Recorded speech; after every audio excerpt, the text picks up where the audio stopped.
안녕하세요. 마이웨이입니다. 제가 지난 주말에 이렇게 앞으로는 대본 없이 새로운 방식으로 주말에도 방송을 하겠다라고 말씀을 드렸어요. 그러면서 제가 이렇게 평일에 방송을 할 때는 좀 가대본을 보고서 말씀을 드리다 보니까 좀 말투가 끝에 어미 처리가 어색하고 또 이렇게 늘어지는 거에 대해서 좀 고치려고 노력을 하고 있다라고 좀 말씀을 드리니까 또 많은 분들께서 이렇게 정말 격려와 이런 응원의 메시지를 너무 많이 남겨주셨어요. 그래서 평소보다 훨씬 더 많은 댓글들이 이렇게 달려가지고 솔직히 너무 큰 힘이 됐고 또 감동도 받았습니다. 그래서 다시 한번 또 감사의 말씀을 드리고 앞으로 정말 최대한 또 좋은 정보 공유하면서 어떻게 보면 저나 여러분들이나 같은 투자자 입장인데 이 투자함에 있어서 또 좋은 결과를 얻을 수 있도록 제가 또 좋은 영상으로 또 보답하도록 하겠습니다. 아무튼 이렇게 많은 응원과 격려 주신 점 정말 진심으로 감사드립니다. 그러면 또 오늘의 이야기를 시작을 해보면 보시는 것처럼 이 암호화폐 시장이 그래도 좀 소폭이지만 다시 상승세가 나왔어요. 최근 5일간 계속 하락을 하다가 이제 다시 반등을 한 것인데, 그런데 뭐 비록 소폭이지만 이런 상승세가 반가운 이유가 따로 있어요. 보시면 지난 금요일에 미 증시 같은 경우는 이렇게 좀 대부분이 붉게 물들면서 하락을 했습니다. 그런데 지난 금요일에 이렇게 빠진 이유를 뭐 여러분도 잘 아실 거예요. 제가 이렇게 공유를 했었는데, 지난 금요일에 미국의 근원 개인 소비 지출 이 PC가 발표를 했어요. 그런데 보시면 약간 좀 황당하게도 지난 1월 달에 이 PC 발표된 수치가 4.4였는데 이것이 수정이 되면서 지난달이 4.6으로 변경이 됐고, 그리고 지난 금요일에 발표가 되기 전에 이 예측치는 4.3%였는데 실제 발표치는 무려 4.7%가 나왔습니다. 그러니까 지난달 수치도 오히려 올라가게 됐고, 그리고 지난달보다도 0.1%포인트 올라가게 된 거예요. 그래서 이 그래프를 보시면 이렇게 하락 추세에 있다가 지난달을 저점으로 해서 다시 이렇게 올라오게 된 겁니다. 이렇다 보니까 지난달 이 CPI가 발표될 때 이 인플레가 다시 올라가는 거 아니냐? 이런 우려 목소리가 나왔는데 어떻게 보면 이번 PC 발표로 그것이 이렇게 수치상 증명이 됐다라고 볼 수가 있을 것 같습니다. 그러다 보니 증시가 이렇게 빠졌던 것인데, 그런데 이날 나스닥의 좀 움직임을 보면 보시는 것처럼 장 초반엔 이렇게 좀 빠졌다가 그러다 다시 올라가고 다시 떨어지고 또 다시 올라가고 이렇게 어떻게 보면은 좀 롤러코스터를 탔어요. 그래서 전체적인 좀 시장을 보면 다우존스가 마이너스 1%, S&P 500도 마이너스 1%, 나스닥은 마이너스 1.69%로 그래도 생각보다는 많이 안 빠졌다라는 것을 알 수가 있습니다. 이게 진짜 악재로 받아들였었다면 아마 한 3% 넘는 이런 폭락이 나왔어야 하지 않을까 생각이 들어요. 그런데 또 이미 시장은 이 PC 지표가 좀 안 좋을 것이라고 예상을 해서 보시는 것처럼 이 나스닥 같은 경우도 한 일주일 전부터 이렇게 계속 하락 추세를 그리고 있었어요. 그러니까 이미 시장은 어느 정도 이 선반영을 해왔다라고 생각이 듭니다. 그러면 이 비트코인의 움직임이 어땠는지 그것도 한번 보시면 제가 어제 밤 10시 24분에 요 글을 하나 올렸었는데, 지난 금요일에 이 PC가 발표가 되면서 이렇게 비트코인이 하락을 했는데 그 다음날 토요일에는 뭐 비록 이렇게 음봉 마감을 하긴 했지만 그래도 이 캔들의 모양이 도지 캔들의 모양이 나왔다라고 해가지고 혹시 이게 추세 전환 신호가 되지 않을까라고 이렇게 말씀을 드렸어요. 그러면서 최근에 얘가 이때 이렇게 박스권을 이탈을 하고 난 뒤에 다시 재차 이렇게 뚫었을 때 그때 이 상승이 나오기 전에 이렇게 십자 모양의 도지 캔들이 나오고 그러면서 이 추세 전환이 되면서 이런 상승이 나왔기 때문에 혹시 이번에도 그러지 않을까 생각을 했습니다. 그러니까 이 도지 캔들이 의미하는 것이 뭐냐면 어느 정도 이 매도세와 매수세가 좀 팽팽하게 맞섰기 때문에 더 이상의 이 큰 움직임 없이 이 몸통 길이가 얇은 것을 이것이 추세 전환 신호로 볼 수 있다라는 거예요. 그리고 나서 간밤에 이제 비트코인이 움직이고 이제 현재 시점을 다시 보면 어제 이때만 해도 비트코인이 23,175달러 선을 보이고 있었는데 간밤에 이렇게 상승을 하면서 현재는 23,500달러 선으로 올라섰고 양봉으로 마감을 하면서 정말 이 전날의 이 도지 캔들이 추세 전환 신호로 확인이 됐습니다.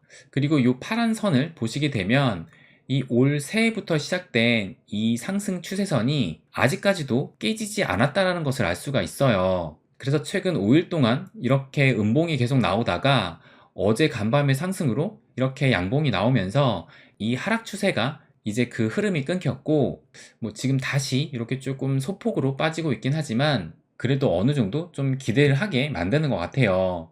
그럼 앞으로 어떻게 될까? 그럼 오늘은 좀 그거에 대해서 이 달러 지수 관점에서 또 한번 좀 말씀을 드려볼게요. 뭐 제가 이 달러 지수에 대해서는 뭐 여러 번 말씀을 드렸는데 이 비트코인과 달러 지수의 관계는 보시는 것처럼 역의 관계라고 말씀을 드렸어요. 그래서 비트코인이 이렇게 하락을 할 때 이 달러 지수는 올라왔다는 것을 알 수가 있고 이때도 보시게 되면 2016년도, 2018년도 요 사이 때도 크립토 시장이 불장이 왔을 때 이렇게 달러 지수는 하락을 했다라는 것을 알 수가 있습니다. 그리고 2018년부터 2020년도까지도 비트코인이 이렇게 하락을 하는 동안 달러 지수는 올라왔고 그리고 여기 지금 2020년부터 지금 그 이유는 이렇게 물음표로 나와 있는데 지금 이 자료가 옛날 거기 때문에 우리는 이때 이 비트코인 가격이 어떻게 흘렀는지를 알고 있어요. 그래서 이때 지금 비트코인이 11,000달러 선이지만 이 2021년이 되면서 거의 6만 달러를 넘게 올라갔잖아요. 그럼 비트코인은 여기서 이렇게 상승을 했는데 과연 그럼 이때 이 달러 지수는 어떻게 흘렀을까? 그럼 우리가 지금 모르는 이 달러 지수의 영역이 2020년 3월 이후에 그 달러 지수 움직임을 여기는 안 나타나 있는 건데 이 차트를 보게 되면 보시는 것처럼 이 달러 지수 2020년 이 3월 이후에 그 움직임은 보시는 것처럼 이렇게 진짜 하락을 했다는 것을 알 수가 있습니다. 그러니까 이때는 비트코인이 점점 상승을 하면서 최고점을 찍었을 그 당시인데 보시는 것처럼 이 달러 지수는 반대로 이렇게 하락을 했다는 것을 알 수가 있어요. 진짜 비트코인과 달러 지수는 역의 관계로 움직인다는 것을 알 수가 있습니다. 그렇기 때문에 우리가 이 달러 지수에 관심을 갖는 겁니다. 그런데 얼마 전에 제가 이 캐노비의 트윗을 보여드리면서 보시면은 다시 최저점을 리테스트하는 그 기간이 올해 8월이나 9월이 될 수도 있다라고 이 트윗을 공유를 했어요. 그러면서 캐노비가 이 첨부한 자료가 바로 요거였는데 이 마켓 사이클 심리와 실제 비트코인 움직임을 이렇게 겹쳐 놓으면서 이 심리대로 간다면 이렇게 다시 하락이 나올 것이고 요 시기가 올해 8월과 9월 사이일 것이다 라고 얘기를 한 거예요. 그런데 이 캐노비가 이 자신의 주장을 뒷받침할 근거로 이번에는 이 달러 지수 DXY를 들고 왔습니다. 그러면서 이렇게 보시면 비슷한 시기인 이 7월 8월에 이 달러 지수가 정점을 찍을 것 같습니다 라고 하면서 이 차트를 또 첨부를 했어요. 그래서 이 차트도 한번 보시면 현재 우리가 여기에 있는데 과거 이 달러 지수의 움직임을 볼 때 보시는 것처럼 이 달러 지수가 이렇게 저점에서 한번 올라왔다가 이렇게 한 번의 상승으로 끝난 것이 아니라 보시는 것처럼 두 번, 이렇게 또 세 번 이런 상승 후에 이렇게 다시 저점으로 향했다라고 얘기를 해요. 그러면서 이때도 이렇게 저점에서 한번 올라갔다가 다시 재차 올라갔고 또 다시 떨어지다가 다시 한번 이렇게 올라가면서 그 후에야 저점으로 내려왔다라고 말을 하는 겁니다. 그러면서 지금도 보시는 것처럼 이렇게 저점에서 한 번 올라오고 현재 이렇게 떨어졌지만 과거도 이렇게 한 번, 두 번, 세 번, 한 번, 두 번, 세 번 여러 번에 걸쳐서 재차 상승했다라는 것을 봤을 때 지금 우리가 여기에 있지만 여기에서 그냥 떨어지는 것이 아니라 다시 이렇게 올라간 후에 그 다음에 떨어질 것이다 라고 말을 하고 있는 겁니다. 그래서 만약에 이 캐노비의 말대로 이 달러 지수가 다시 올라가게 되면 아무래도 뭐 비트코인이라든지 이 미 증시는 약세로 흐를 수밖에 없습니다. 그리고 현재 이 달러 지수를 보시게 되면 보시는 것처럼 작년 연말부터 해가지고 올 1월 달까지는 이렇게 하락 추세를 그리다가 이번 달 2월이 시작이 되면서 다시 상승을 하더니만 보시는 것처럼 지금은 이 105까지 올라온 상황이에요. 이렇다 보니까 또 우리나라의 환율은 보시는 것처럼 다시 이 1300원대로 넘어섰고 그리고 요 기사도 오늘 나왔는데 환율이 1315원대인데 이것이 25일 만에 100원이 올랐다라고 하면서 이렇게 기사가 나온 겁니다. 그래서 참 이런 걸 보면 우려되지 않을 수가 없는 상황인데 그렇기 때문에 이 달러 지수의 움직임을 또 예의주시해야 될 것 같아요. 그런데 저는 그렇다고 이것을 너무 걱정하거나 두려워할 것은 없다라고 생각을 합니다. 중요한 것은 이것을 다시 한번 보시면 지금 우리가 여기에 있고 캐노비는 다시 이렇게 상승을 할 것이라고 보지만 정말 캐노비의 말처럼 이 새로운 고점을 만들지는 또 아무도 몰라요. 그리고 설사 이렇게 새로운 고점을 찍는다고 해서 이것이 또 새로운 비트코인의 찐 바닥을 의미하지도 않을 겁니다. 그리고 보시면 이 과거 봤을 때 대략적으로 이 저점에서 한 1000일 정도 지난 후에 이렇게 올라갔다가 다시 제자리에 왔고 또 이때도 보시면 이 저점에서 이렇게 상승을 했다가 1350일 뒤에 다시 이렇게 하락세로 내려왔는데 그렇다면 이 세 번째 같은 경우도 지금 이 캐노비는 이렇게 상승을 했지만 결국에는 한 1350일 뒤에는 이렇게 하락을 할 것이다 라고 보고 있는 겁니다. 그러니까 뭐 이게 1350일이든 아니면 뭐 1000일이든 결국에는 어느 시점에서는 다시 내려올 거라는 거예요. 그리고 이 내려오는 시점이 대략적으로 볼 때 이 2024년과 2025년 요 사이에 맞물린다라는 것을 알 수가 있습니다. 그렇다면 어쨌든 이 시기는 이 반감기 이후인 그때하고 겹치면서 결국엔 이 대세 상승장의 사이클과 얼추 맞다라는 거예요.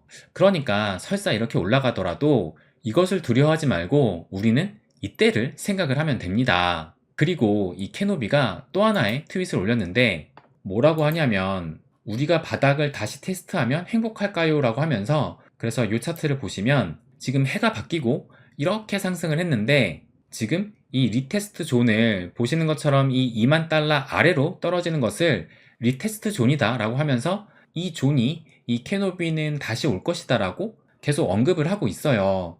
그러면서 이 트윗 밑에 요 새로운 설문 하나를 올렸는데 이 리테스트 존이 오면 살 준비가 되어 있습니까? 라고 이렇게 물어봤어요. 그런데 64%가 yes라고 대답을 했고 아니요는 11%, 뭐 50대 50은 9.8, 그리고 10,000달러 밑으로 떨어지기를 기다릴 거다라고 한 비율이 13.6%가 됩니다. 그렇다면 요 수치와 요 수치를 더하면 78.4%인데 그럼 이 78.4%가 저점 매수를 노리고 있다라는 겁니다. 이것을 볼 때 지금 저점에서 죽고 싶어 하는 사람이 상당히 많다라는 것을 알 수가 있고 또 이 얘기는 앞으로 떨어질수록 매수세가 더 강할 수도 있다라는 거예요. 그리고 또 우리가 흔히 말하는 그 인간 지표, 이 인간 심리를 볼 때 이렇게 저가에서 사려는 심리가 강한데 과연 뭐 이런 구간이 쉽게 올까라는 뭐 그런 생각도 듭니다. 그리고 또 요 기사도 보시면 이 지난 PC 발표 이후에 이렇게 기사가 나왔는데 미 소비발 물가 쇼크 해가지고 금리 6%대까지 올려야 인플레 잡힐 것이라고 하면서 이렇게 언론이나 미디어에서는 계속 겁을 주는 뉴스가 나오고 있어요. 그렇다면 지금 이 현재 시점에 미 선물 시장을 좀 실시간으로 보게 되면 보시는 것처럼 지금 뭐 그 상승세가 뭐 그렇게 크진 않지만 그래도 이 소폭이나마 상승세를 타고 있다는 것을 알 수가 있습니다. 그러니까 지금 현재 뭐 강세는 아니더라도 사람들의 심리가 이렇다라는 거예요. 뭐 물론 또 막상 오늘 밤에 이 미 증시가 개장하게 되면 뭐 이런 현재 이 선물 시장의 흐름과 달라질 수도 있겠지만 근데 진짜 이 인플레가 두렵고 또 고금리가 걱정된다고 판단이 됐다면 이 선물 시장 역시 지금부터라도 빠졌을 겁니다. 그래서 결론은 지금은 두려워서 도망칠 때가 아니라고 생각을 합니다. 네, 그럼 오늘은 여기까지 하겠습니다. 항상 제 이야기 끝까지 들어주셔서 감사드립니다. 부자가 되는 길, 마이 웨이.